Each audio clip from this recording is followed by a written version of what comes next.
And I want to welcome you to our 18th online gathering for congregational leaders across the country. This is sponsored by ELCA's Coaching Ministry, and I am Jill Beverly, Coordinator of Coaching for the ELCA. As we begin today, it's important that you know that this time is meant to be a safe and brave space for church leaders to bring the truth of who they are and how they are doing. We are taking intentional steps to live more fully into God's dream for us. And these types of conversations are the crucible in which lasting transformation begins to take place.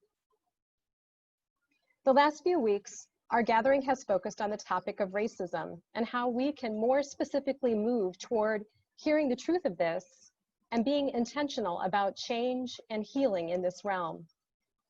Today's speaker has offered to lead us in our time of centering and also to introduce himself. So, without further delay, Vance, thank you for being with us. Thank you, Jill. It's really great to be here. I see some familiar faces here in these rooms, and if not faces, names. So good to be amongst friends. Cece, I see you smiling. I am just really also pleased to be making new friends today, even if by Zoom and virtually. Thank you for welcoming me into this circle, and I come friendly, so thank you for welcoming me. Likewise, I just want to say Osio Nagad, Vance Blackfox, Agalanchi Dawado. It's good to be here with all of you today. My name is Vance Blackfox. My Cherokee name is Delanch, and I am a citizen of the Cherokee Nation. I am the son of Anita, the grandson of Sharon, the great-grandson of Oklahoma, Rebecca, the great-great-grandson of Bertha, and the great-great-great-grandson of Anna. And I would be remiss and in lots of trouble if I did not, because I know Jason or somebody else would tell my mama that I didn't do that, acknowledge the women, as we are a matriarchal and matrilineal tribal people in the Cherokee Nation, to acknowledge those women from whom I come and whose stories I carry and whose spirit I carry with me as I attempt to travel through this time in history of Mother Earth, on Mother Earth. I do want to say a quick prayer for us today as we gather. Before I share some more words, I'm going to acknowledge presently that I am sitting in San Antonio, what is now known as San Antonio, Texas, but what will always be known as Yanaguana, or the lands of both the Tonkawa people and the Coetecan, the Tappilam Coetecan peoples. So it's important to acknowledge the land that I'm on and the peoples who stewarded for millennia and millennia, generations upon generations, the land that I live on now. So I have some sage here with me that was harvested and gifted to me from the lands of New Life Lutheran Church. Some of you may have heard of New Life Lutheran Church, which is the outdoor church here in Dripping Spring, Texas. So I'm not from here. These are not originally my lands. My folks are originally from what we now know as Georgia and North Carolina, Tennessee, Kentucky, and all parts east, and have been moved to Oklahoma. We would normally, as a Cherokee people, use medicines like tobacco or cedar. But today, because I am in Yanaguana territory, I do want to utilize this sage to bless our time together. So I'm going to light some sage, and I'm going to, as I smudge, just say a few words of blessing for us, if that's okay with you folks.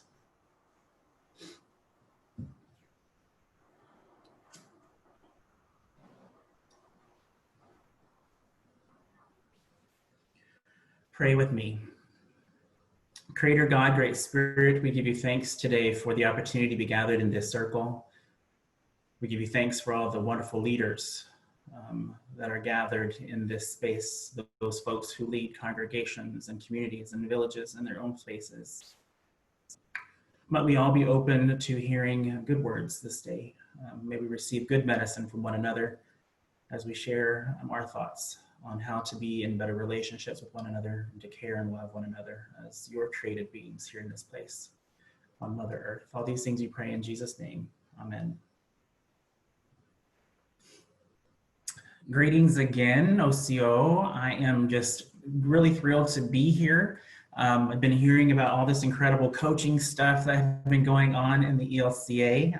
And so I want to say thank you to Jill and Jason for inviting me to be a part of this time with all of you who are part of this coaching experience, whether it be as a coach or as someone who is seeking some opportunity to grow through coaching.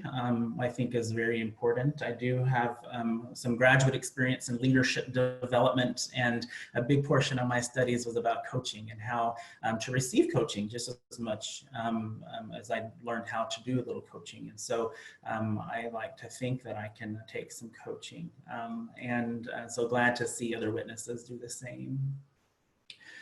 Right now, as Jill mentioned, and as you folks maybe have been covering over the last few weeks, conversations about racial injustice and racial inequality, and then just the need to talk about racial equity. And that really is the perspective that I oftentimes come from when I have these conversations. For those of you who do not know, me as well as others might, some of you on this Zoom chat or Zoom meeting, I have been knowing for 30 plus years. I started working in the church as an elected leader when I was very young, and so it's been 35 years that I've been serving the church in some capacity. I know, how can that be? I only look 35. How can I serve for 35 years if I only look 35? I know, I get it, I understand.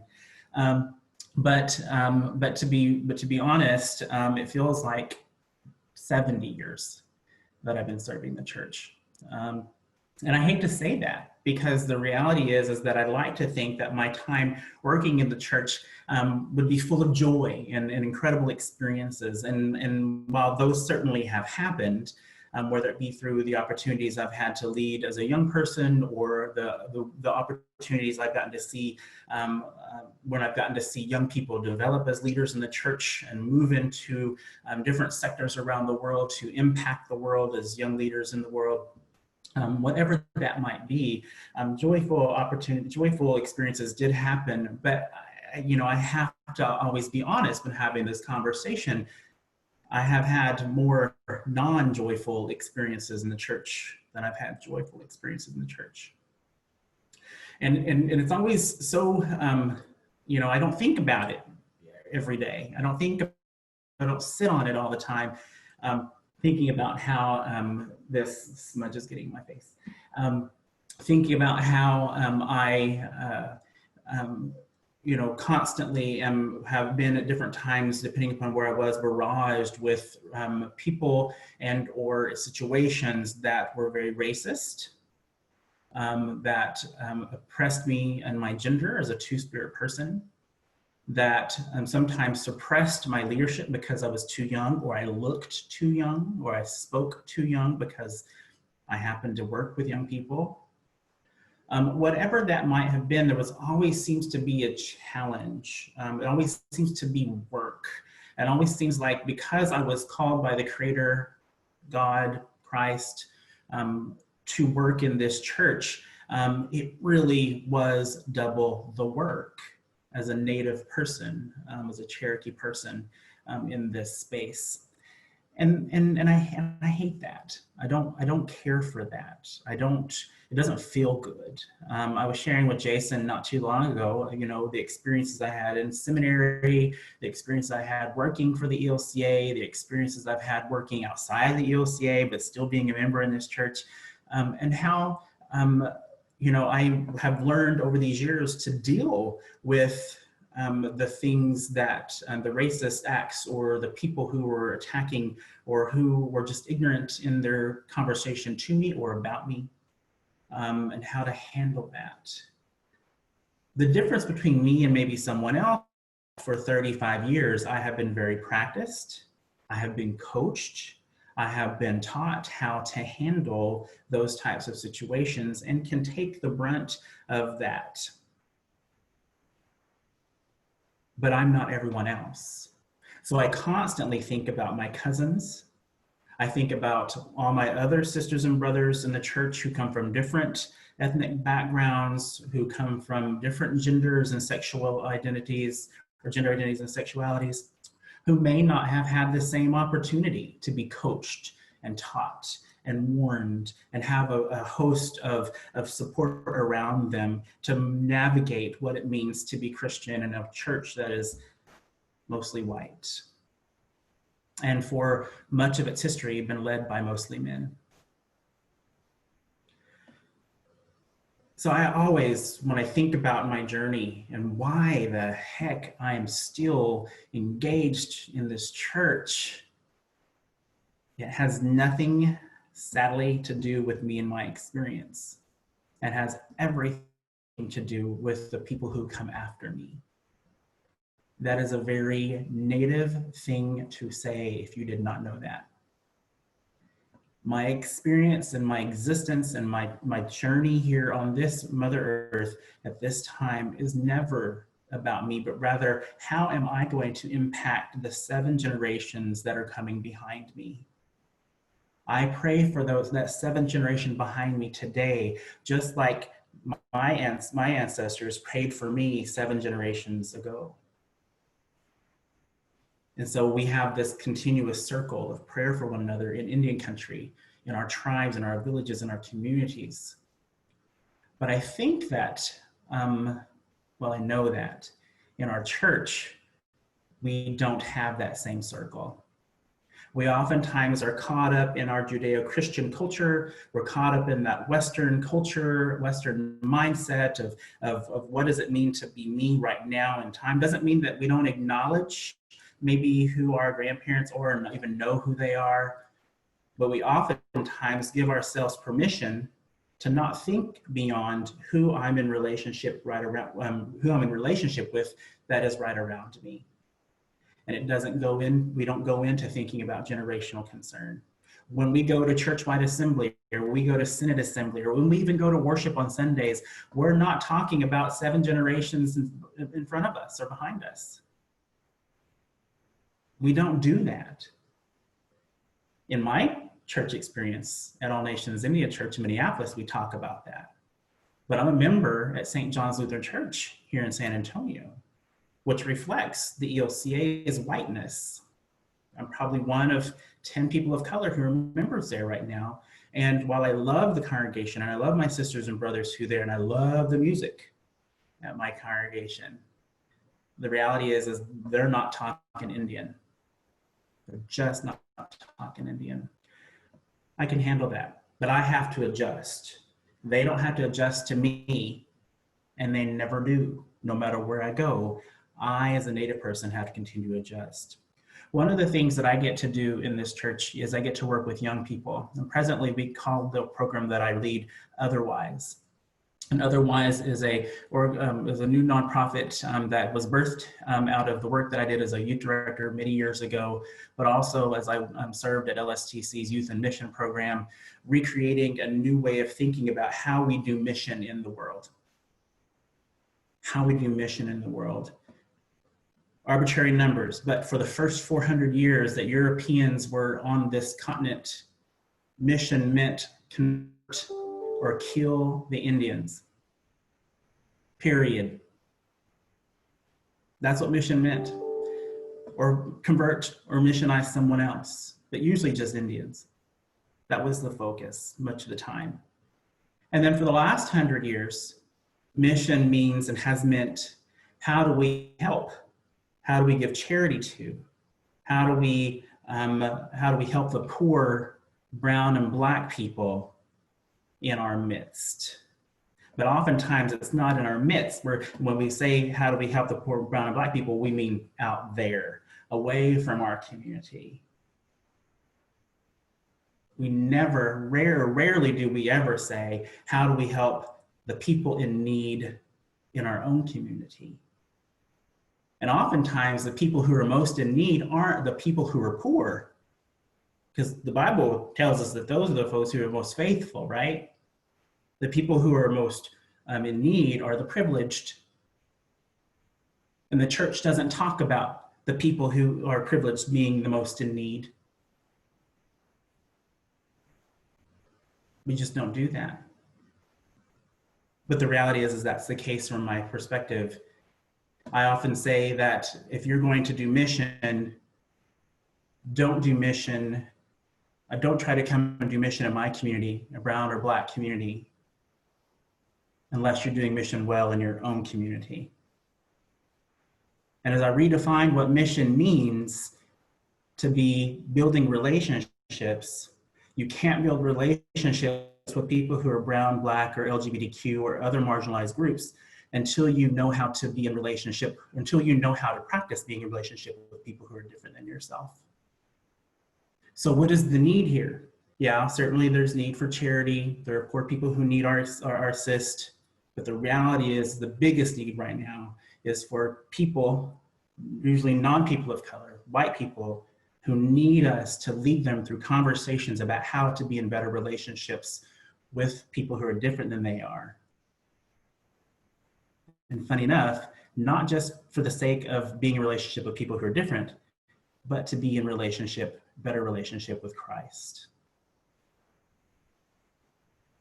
We don't talk about that. That is not normal dialogue. That is not what we're about as a church, really. We give some language to it. We call it accompaniment. I don't really use the word accompaniment. I don't use the word reconciliation. I think that lets both of those words oftentimes are paternalistic. And maybe for lack of a better word, it's okay to use for now, but the reality is that it's paternalistic, and it sets us up for failure because oftentimes the group that chooses who to be in relationship with still doesn't do the work they're supposed to do. We think that apologizing is reconciliation enough. I just don't believe that reconciliation is able to happen beyond maybe one-on-one relationship building or mending, I should say, or maybe a small group reconciliation, but a large group with a group like Native peoples in particular. I think it sets us all up for failure. I also think that I'm a part of this church still, despite all the things that I've experienced that have not been very good to me, is because the Creator has called me to be. For whatever reason, the Creator has called me to serve in the whitest church in the world. So I can only believe then that my part of my call is to be here to help white people heal. I am called to help white people heal. You'll hear a lot of dialogue when you engage with people of color, especially Native people these days. We're talking a lot about healing. I work for the National Native American Boarding School Healing Coalition. I'm not going to go into that history right now. I'll go into that later. There'll be another session on that I'll propose later, but I work in a healing organization. And so in Indian country, we're talking about healing. How do we heal Native people? How do we heal the Native folks who are elders and ancestors, or elders and wise knowledge keepers to heal so that they can continue to help healing generations that come after them, right? Because we know that generationally we pass down our trauma through our DNA and through our social constructs and through our behavior. So if we as Native people are continuing to need to heal from the trauma that we experienced and continue to experience from the hate and racism that's lofted onto us, then I'm 100% positive that white people and non-Native people need to heal from the hate, privilege, and racism that you or your ancestors have experienced. It cannot just be us healing. You too have to heal so you don't continue to suppress, oppress, and harm us and cause us any more trauma.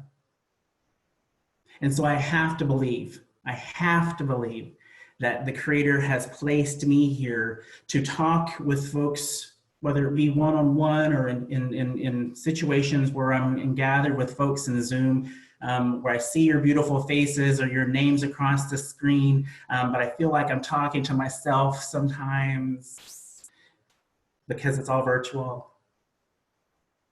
But I also use that analogy when I'm in person with people, gathered at the church-wide office or in congregations, giving a workshop or working with folks who are coming through our program at Other+Wise, or when I was in seminary or wherever I might have been. Oftentimes I felt like I was talking to myself. And so how do we begin to open our ears? How do we begin to hear? How do we begin to listen? And how do we begin to heal?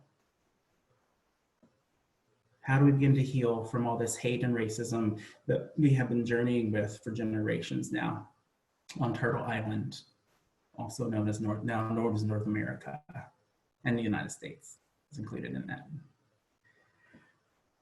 So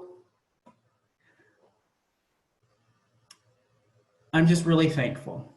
I'm really thankful that there are folks like yourselves who are committed to continuing to learn, to continue your journey, opening your hearts and minds. You may already be somewhere down the road in your journey of compassion and your ability to seek justice and your ability to be an advocate and ally, but it doesn't stop. We still need for you to continue that work. For those of you who might be at the beginning of that journey, thank you for joining the journey. This journey for justice, this journey for peace, this journey for allowing for all people to see Christ through you and your work as you bring folks to a place that's more Christ-centric and one that is more healthily aligned with the mission that Christ would have us be aligned with. I also would say, as I get ready to finish here, because I could talk all day long about all this, and some of you have heard me do that in different places. What I want to say is that we have the opportunity to do some great things in this church. But you have to begin the healing journey, as I've said, but also you have to get beyond the fear of doing the work. You have to get beyond the fear of building relationship with people who are different than yourself. And you have to get beyond the fear of what the system will do to you if you speak truth. That sucks, but it is necessary. Some of us whom you see on our faces on this Zoom meeting have been doing it for ages, speaking that truth, and it coming back on us in bad ways, unhealthy ways, harmful ways to us. But we continue to care for you. We continue to care for this church. We continue to care for this beautiful grace theology that we get to live in. And because of that theology, we are inspired to continue to glorify God and to lift up the work that we as Christian folks together as Lutherans can do for the sake of the world. Some of you may know the story of the National Indian Lutheran Board from our past and the work that they did in response to the call from the American Indian movement. We'll share some resources in relation to that, but we already have a precedent for this church to do amazing things with Indigenous peoples. We already have precedent and witnesses and heroes who are Lutheran, who stood up for the sake of American Indians and our civil rights, our human rights, our treaties. This is nothing new. We just have to step forward and do the work. I want to say thank you again for this opportunity. I love you all, and I want to wish you all well in your coaching opportunities, but I want to also wish you well in your journey for healing. We need you to be healed so that we too can heal. Thank you very much. Thank you, Vance. And for those who are able to stay on today, we're going to do something a little different at the end of the call with an experiment and an offering by Vance. So, and that's for continued learning. So just to throw that out there, so we're going to do you into breakout rooms, and then we'll bring you back a little early for that. So you'll have a good 20, 25 minutes. Jill, do you want to share for a second while I do this? So friends, as we move to our breakout rooms, as always, you will have to click the join button in order to move there. For those of you that haven't done breakout rooms before, if you arrive and there's some sort of problem, feel free to click the ask for help button, and either Jason or I will be able to join you. And as Jason's getting ready to move us, I just want to say thank you again, Vance. I'll be happy to share the chat with you. You should see all of the beautiful comments. Yeah, and thank you for the opportunity to hear you today, to be with you today, and hope that you can feel our love to you. Thank you. It's a pleasure to be here, and I do feel that love. Thanks. Okay. If we're going to be a church that is committed to racial equality and equity for communities in the margins, then we have to continue to be brave enough to do the next thing. And sometimes that means working on ourselves, yes, right? And some of you are leading congregations, are worried about how we do that with our congregation. But there are plenty of resources for us, and there are resources inside this church and tons of resources outside this church, whether it be about, want to learn about Native people, great, right? Or whether it be about our African-American, Black, African descent brothers and sisters, Middle Eastern, Arab, our Muslim community, the Muslim community in our midst, LGBTQ, it's all out there. I've worked in philanthropy, I've worked in the nonprofit sector. They're all there for your utilization to have these deeper conversations and know how to do it well. Both those of us who are professionals in the church can do it, but also other organizations can help us through these conversations as well. One of the things I would like to offer to all of us, because 20 minutes just is not enough, the ELCA coaching folks are going to partner with me in my organization, Other+Wise, which is the cultural education, cultural immersion experience that I do with mostly young people, though I take adults too, and we do urban immersion in Denver, and then borderland immersion right now in Texas. And we'll be looking at an Indigenous immersion experience in Albuquerque and the Pueblos. But some of you, like Pastor Clark, has had young people come through this program with me in Chicago and other places, and but we've done it in Chicago and Mexico, other places on the border in El Salvador, in Cherokee Nation and Pine Ridge. All that to say, I'm just saying we can do it, we do it well. And so send your young people, but also come with them when it's time. But in the meanwhile, what Other+Wise, ELCA Coaching, and another organization we're working with, the New Story Festival, we're going to host 3 more sessions that are an hour to an hour long presentation, and then maybe stick around for 30 minutes for questions and answers if you want to, type of thing. One for the next, so one later in July, one in August, and one of September. And I'll be leading those conversations and presenting. And the first one will be on Indian 101, Native American 101. What is it that you need to know about us to help you on your journey to be a better justice seeker for Indigenous people? And I'm going to pack as much in there as I possibly can. So get your pen and paper out, get your typewriters going, whatever it is you use, get your recording device, all that stuff ready. And then the second one I'm going to do in partnership with the organization I work with as well, which will be the Boarding School Healing Coalition. And I'm going to do an hour-long presentation on boarding school healing. Now, the Lutheran Church has a long history, and I'm one of those native Lutheran historians, right, who continue to tell the story of how natives and Lutherans were engaged over the centuries. But what we don't talk about is how the boarding school era was supported by Lutherans, how adoption and not only adoption, but foster care also. And then lastly, we'll do some Native and Indigenous theology. So some of the stuff I put out there on generational relationships and shifting the way we think. We'll talk a little bit about Vine Deloria Jr. and Tink Tinker and Richard Twist and all those folks who continue to offer great wisdom around theology. We'll do that in September. And then, yeah, so we'll stop there. Those are three of the things. I know we're about out of time, but wanted to invite you to that. Jason and Jill will send out all that information, and they will also at the same time send out to you a list of resources, some books, a bookstore that's all by all Native people, as well as some other resources that will help you do a land acknowledgement and know whose native land you're on or whose stolen land you're on, and a variety of other things. So just know that that's coming, and that those will be helps along the way as well. I just want to say thank you, Wado, Wado, Wado, for this opportunity, and I will close. Thank you. Beautiful. Thank you so much, Vance. Thank you all. So friends, next week we will have our very own the Reverend Dr. Larry Clark and his colleague, the Reverend Dr. Richard Stewart, talking about the untold story.